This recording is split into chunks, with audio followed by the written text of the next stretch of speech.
Hey, buddy. How you doing? Can you hear me? Yep. Need to. Oh, okay. Here we go. Start the video. So, oh, are you as excited as I am? King of California. Oh, absolutely, absolutely. Very excited. It's going to be a huge day. 4th of September. So we're less than a month away. And Yeah, less than a month. In your house. Yeah. Yep. Grinder Gym. We're putting it on at Grinder Gym. We're Grinder Gym presents. It's Kyle Depew. It's all Kyle Depew. He's put this entire thing together, and the rest of us are just watching what he does. That's great, man. He has come a long way, huh? Oh, absolutely. I mean, I'm very proud. He's gotten really, really good too. I mean, I remember how old was he that day at oh my God, my brain is so bad. Alan Fisher's Alan's house. place. Yeah. I mean, he was 14. He was 14. Yeah. Yeah. And he's been hardcore since then, hasn't he? Yeah, he took a little bit of an absence from the sport, caught up obviously in, teenage stuff, high school stuff, hanging out with his friends. And he did this massive cut. I don't know if you know this, but I mean, when he was powerlifting and doing strongman, he built himself up. He was, I believe at one time his heaviest was like 260. He built himself up and then just 180, just decided he wanted to do body weight, calisthenics, cardio. He was looking at getting into firefighting. And I told him, I said, if you're at all interested in firefighting, you're not getting into that starting out at 260. That could be something you do later on, but you're gonna have a lot of training to do. And he trimmed himself down. I can't remember how light he got, but he got down below 180, maybe around 160, 170 or something like that. Yeah, well, when your dad owns a gym, you're gonna understand fitness very well. Yeah. Well, yeah. He has a gym. He has a gym in the garage downstairs. Is all the stuff he needs for arm wrestling there too. But I mean, you shipped him out to Florida now. He's not living at home anymore, is he? He's coming back. He's just out there to, he had an opportunity from Chance Shaw, who's a good friend of his, invited him out, said, come out, stay the summer, live with me and just do everything arm wrestling, and, he was able to do that. He created that opportunity and he took advantage of that. And I'm sure, there were probably a lot of people, it sounds like a lot of people that were telling him that, he didn't need to do that. And, that wasn't the best idea. I always supported him. I didn't want to lose him for 2 months. I miss the guy terribly, but I'm glad that he took that opportunity, that he has the courage to take that opportunity and get out there and do that.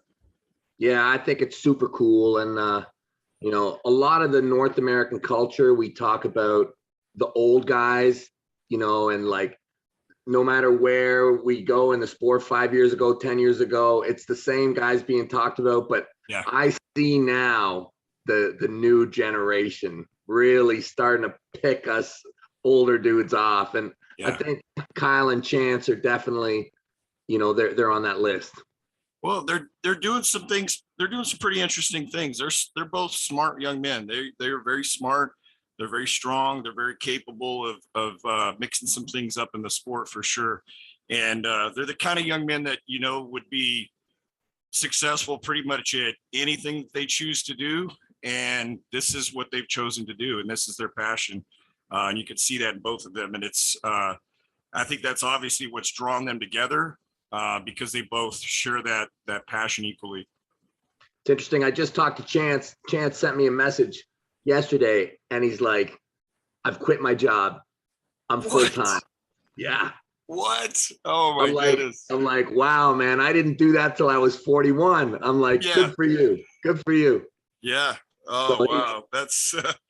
That's crazy. Well, I mean, you can always pick up a job, right? It's very difficult to go back and follow your passion. Um, and it sounds like, he's got a lot of support. Kyle's got our support. We love him, obviously. And my main thing is I just want to make sure he stays in school. He's taking a little break from school. I want him to get back in school. And we're huge fans of him. My wife and I are huge fans of our son, and we're going to support him in his dreams. And yeah, we'll see. I see just great things from him no matter what he chooses to do. So. Well, it's an exciting event he's put together. So tell me a little bit about Grinder Gym. Grinder Gym is, I started Grinder Gym 14 years ago. We started with, a lot of people don't know this. We started with 5 exercise mats and 3 buckets of dumbbells on top of another gym. So I renovated the rooftop of another gym, a very successful gym in California, mecca of Southern California bodybuilding. And to this day, tremendous respect for that gym. And what I was bringing to that gym was something that no one else was doing. We were doing group training, and I was doing transformation programs. I worked through a lot of different companies, multi-million-dollar and billion-dollar fitness brands, to develop training systems for those products that they were bringing to market. And they were bringing those products through direct response, through infomercials. And all, we did 45 infomercials and launched a lot of systems along with those programs, and transformed a lot of people. Thousands of people were transformed. Hundreds made it into the infomercials, showing off the best results and selling millions of products. And, I made a small fraction of that.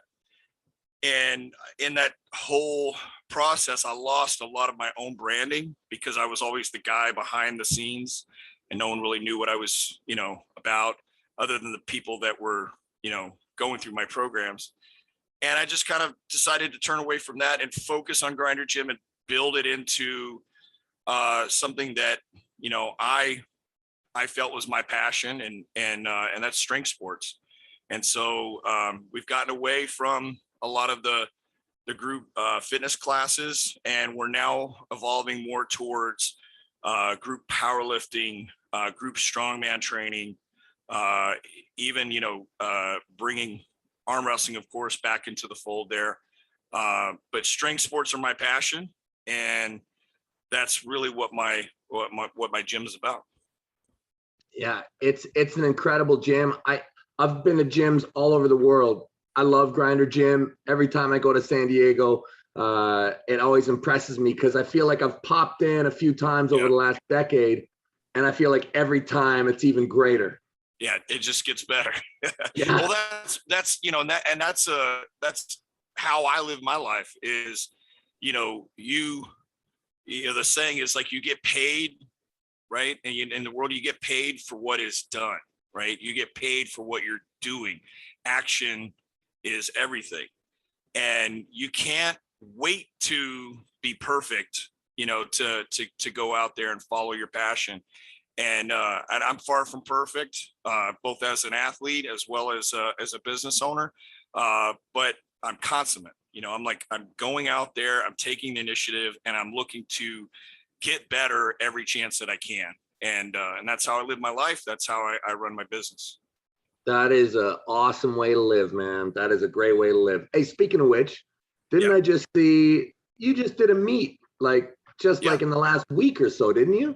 Yep. Yeah, I got just did a powerlifting meet. I've been working with a new coach, and my first powerlifting coach. I'm working with a guy. His name is Andy Bolton. He's a legend in strength sports. He's the first man to ever total 1,000 pounds. And I've been chasing for some time I've been looking to get my deadlift back up, even close to what it used to be before my injury in my early teens. And as a result of, my hard work, I've been able to get back up. I was back up into the sixes, and now I'm trying to get back up into the sevens. And with Andy, I feel confident that I'm going to make that progress. And this past weekend, I had my very best ever competition deadlift and best ever conventional deadlift of 627. And That's incredible. Thank you. Yeah. I failed on around. I failed just around 400 or like 420. I think that's my failure point. I think for a guy, anything in the 400s is pretty damn strong. Oh, stop it! Stop. No, really, it really is. I believe that. I believe anything in the 400s is really strong. And then when you can join the 500-pound club, there's such a small percentage of people walking around that are lifting that kind of weight. So, but you're always going to want more. Like that's the thing. I was actually talking to Kyle about this the other day. Is that there's a funny thing with my memory, and that I can say in my mind, like, when I'm chasing a number, it's like, oh, I want to get 500. I've always wanted to get 500. Once I get 500, then it's like, I want to get 600. I've always wanted to get 600. And it's like, well, I didn't always want to get 600, but that's the shift that happens in my mind, because it's just never enough. And, what I'm working on as I've gotten older is to take more pride in what I have accomplished and be more gracious on what I have done. I can still have that mindset to want to accomplish more, but to take more pride and ownership in what I have done. It's great. It's a great way of looking at things. Now, I feel like the whole time I've known you, you have been just a lover of strength. I feel like you've always been in powerlifting, but you've always been in the arm wrestling world as well. Right. I only started getting back into competing in powerlifting just a few years ago. It was I think it was towards the end of 2017. Might have been 2018. I'm foggy on the terms or the dates, but it was a 23-year gap in powerlifting competition. And I owe it to my friend Sammy, who came down and was lifting with me. We were benching that day, and he'd asked me, he goes, why aren't you competing? And I said, well, Sammy, I'm not ready to get back into competition until my numbers are here and I've done this and this and this. And he goes, that's a bunch of bull. And he's like, he goes, you need to go compete now. He goes, I can tell you love it and you love competition. You need to go. He goes, hell, you'll probably win, just with the numbers you have. And being in that, now I'm in a master's class. Yeah, it's a lot easier to win with the numbers that I'm pulling. And it's not really about the win as much as for me, it's about the progress. So I do want to be lifting numbers in my 40s, my 50s better than I ever did when I was younger. And I think those days are fast approaching. That's so cool, man. Well, it's totally possible. I feel like I just had my best day of competition at 46. Just we all saw that.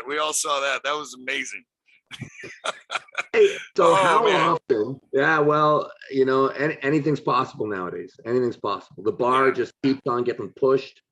I mean, every time people talk about age and arm wrestling with me, I always just reference Crazy George.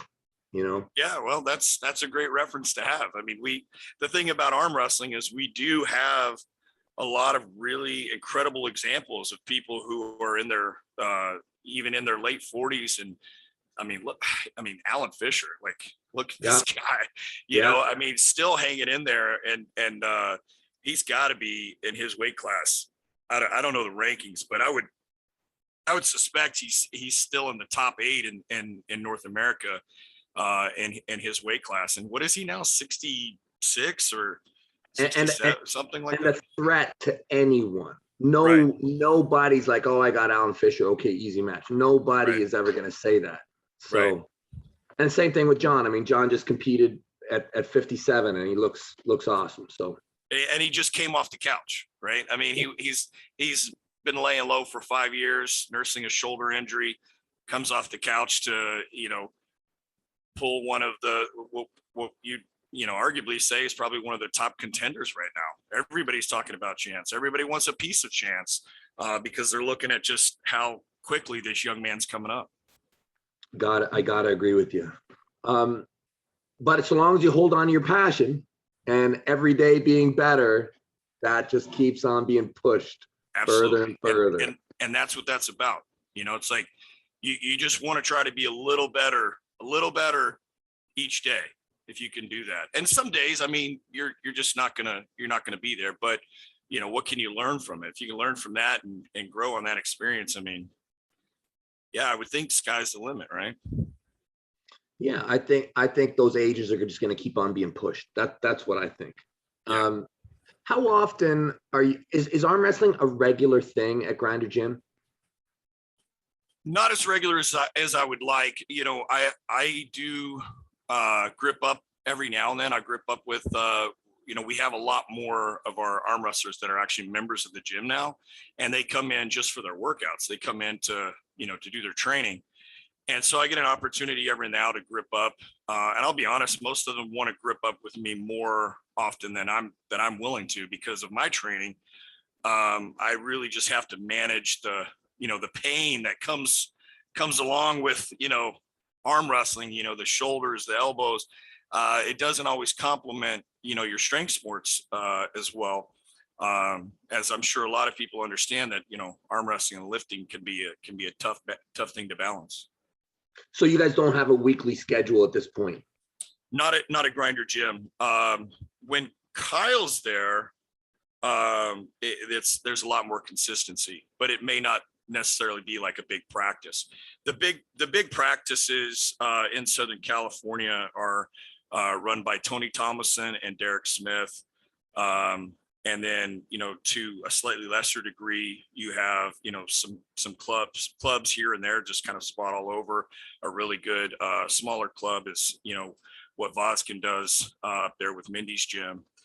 Even though I don't know how much they're pulling right now, just because Mindy's been really focused on bench press. He's come back and is doing, we're going to see some incredible things coming out of him. He's very focused on establishing a new world record in the equipped bench press. So, but yeah, arm wrestling it's all around me. Alan still, runs some practices. So a lot of our members will go there for regular practicing. I just don't really make it out that much for those. Occasionally I do. I see a lot more crossover these days between the powerlifting world and the arm wrestling world. I feel like, I feel like there's a lot in that bench press. I've said it before when I've talked to other guys, but do you agree that there's something between that bench press and arm wrestling? There's something just and overall and just upper body strength in general. I think that, there's so much potential within the strength community to bring that over into arm wrestling and really mix things up. And Brandon's and I know we're going to talk about Brandon Allen. I have a match coming up with him, obviously. But Brandon Allen is a perfect example of that. This is somebody who is, in my opinion, one of the greatest strength athletes in the sport of powerlifting. And it's unfortunate that he sustained an injury when he did, doing what he loves, being out on his motorcycle. He was injured and then he also, he had a quad tear that occurred during one of his lifts. But this is somebody who was on track to mix things up really in the sport of powerlifting and potentially shatter some world records. And everybody was talking about it and everybody had their eye on him. And now he found a passion for arm wrestling. And I think that we can expect him to do a lot in the sport of arm wrestling as well too. I just want a piece of him before he gets too good. Yeah. I feel like I can beat him. And but I don't know for how long. We'll see. How long have you been pulling though? You've been in this game for a long time. Yeah. Yeah. Competitively, I started in 2010 with UAL 1. And, I got smoked there in the amateur class. I had nothing.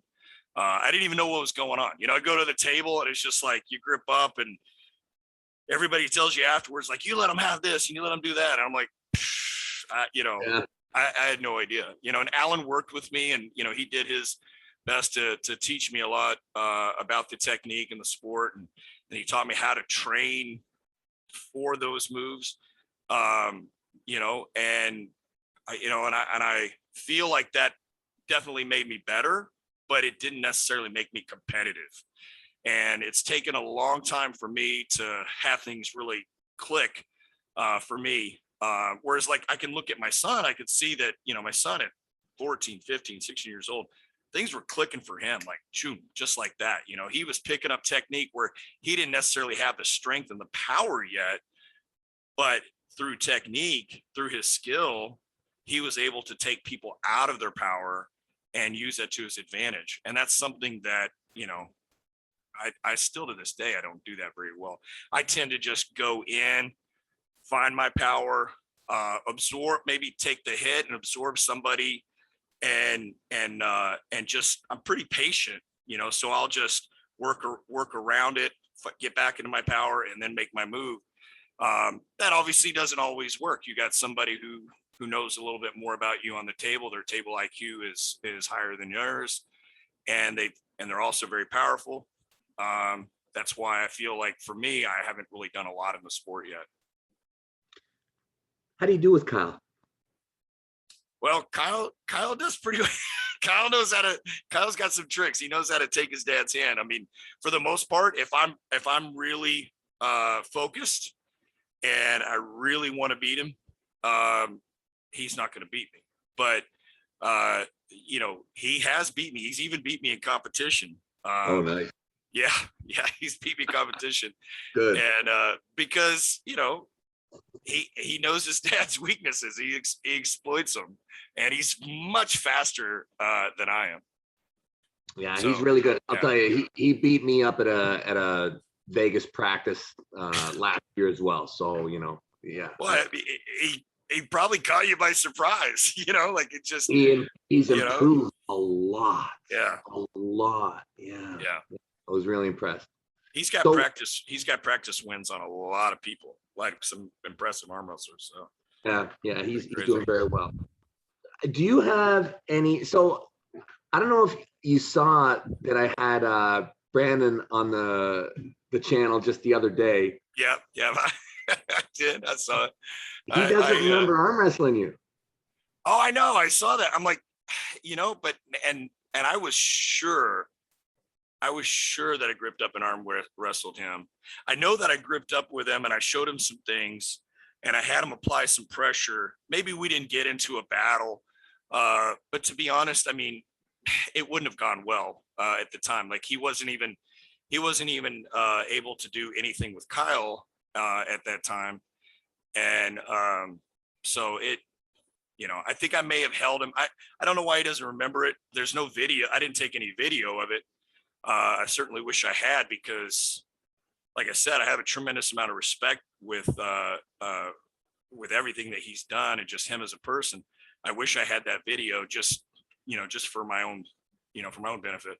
But I'm going to have a really great video September 4th of me beating him for sure. So that's it. Yeah.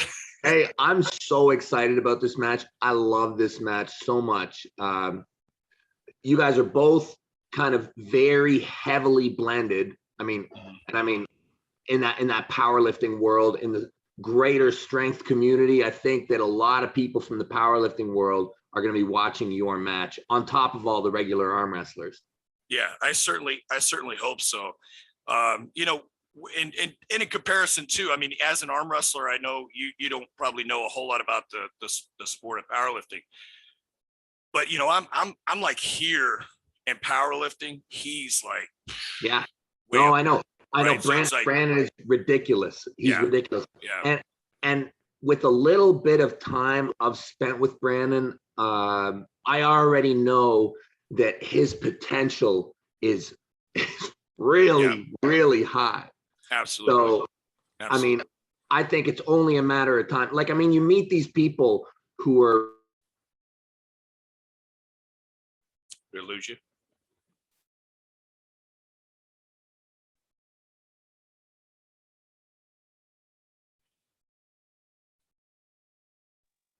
Can you still hear me? There you go. I hear you now. Yeah, your mic was muted for some reason. I gotta remember to put my phone on do not disturb. Let me just see if I can do it. Do not disturb activated now. Sorry, buddy. No worries. Okay.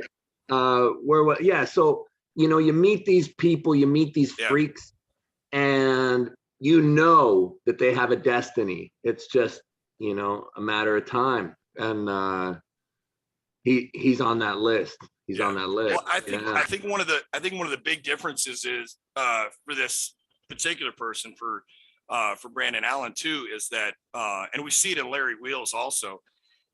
And I'm shocked that I don't see it in more strength athletes. Like you're so passionate about powerlifting as a sport and getting stronger, but then you don't care anything about arm wrestling. You don't care anything about strongman. You don't care anything about arm lifting.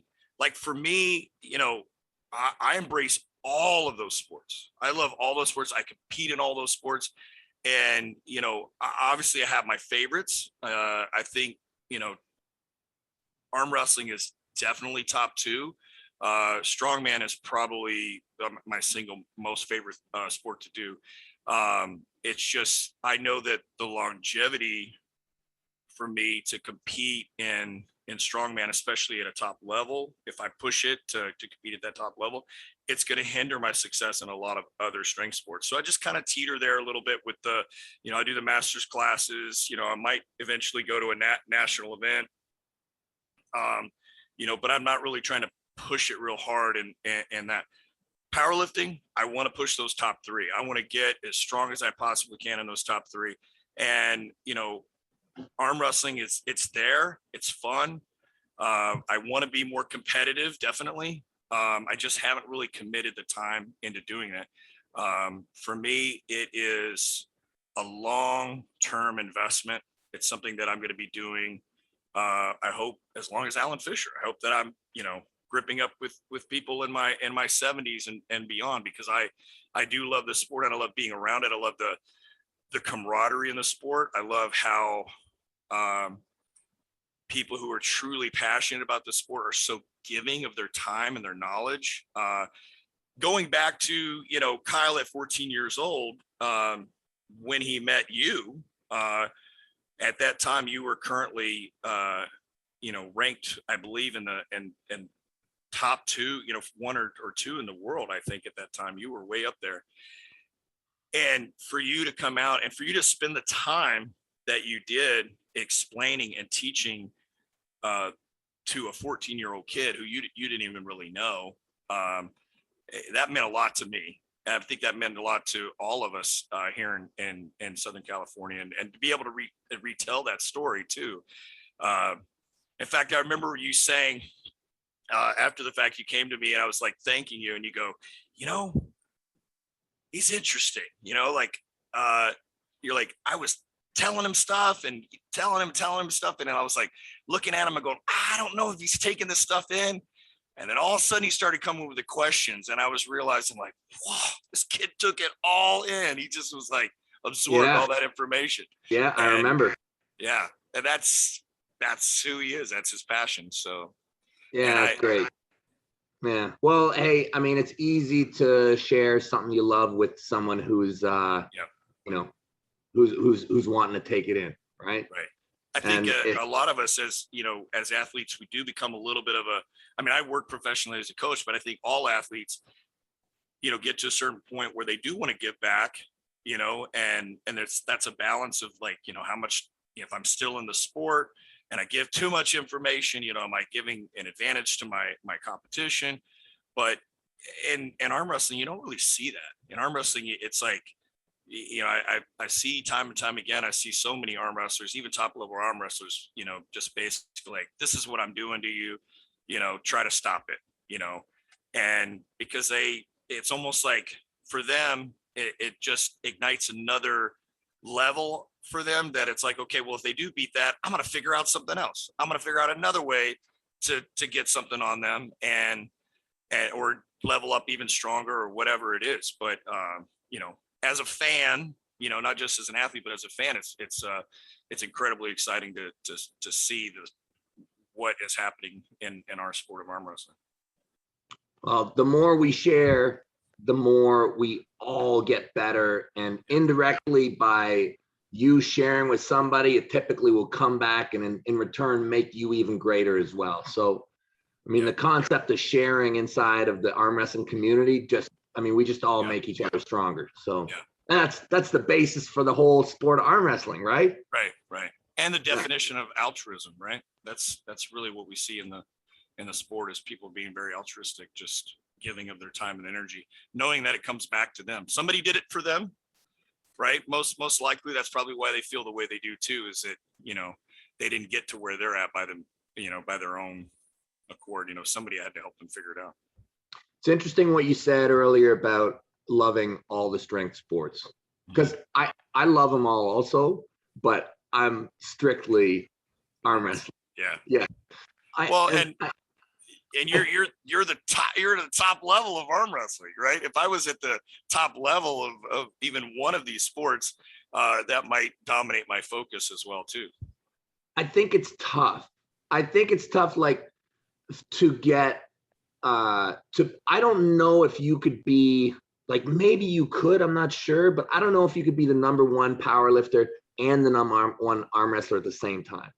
That would be quite a feat, I look at a guy like Levon or what's the number one bench presser right now? Big dude who's on his way to 800. What is his name? But he's incredible. Maddox, Julius. Yeah. Like I look at he's incredible. Like, I mean, who thought that what he's doing now is even possible? Ridiculous. I mean, Eric Spotto, I feel like he was like, he could be a guy who had the record here and also has the record here, but not at the same time. Right. Yeah, you do have to, there's so much going on in any one of those sports where it's, because in any sport, you need to focus on your performance for that sport, right? And that's your strength, your agility, conditioning, all of those things. And just that alone, just the performance side of things, it's completely different factors involved in that from each sport. I mean, strength is important, but there's so many other things going on. And then when you look at things like, your skill set, and then you look at your strategy, right? That's three things: performance, skill, and strategy. There's so many people that do well coming into the sport that have a tremendous amount of strength, as we're seeing, like, Brandon's going to face this. He's very, very strong. He's going to come in. He's going to get beat by people who aren't as strong as him because the skills aren't there, right?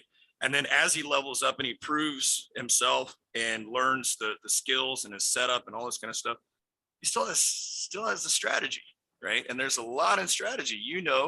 You deploy strategy better than pretty much anybody. I'd say like you and Travis, like you guys talk at the table, talk to each other, talk to the ref.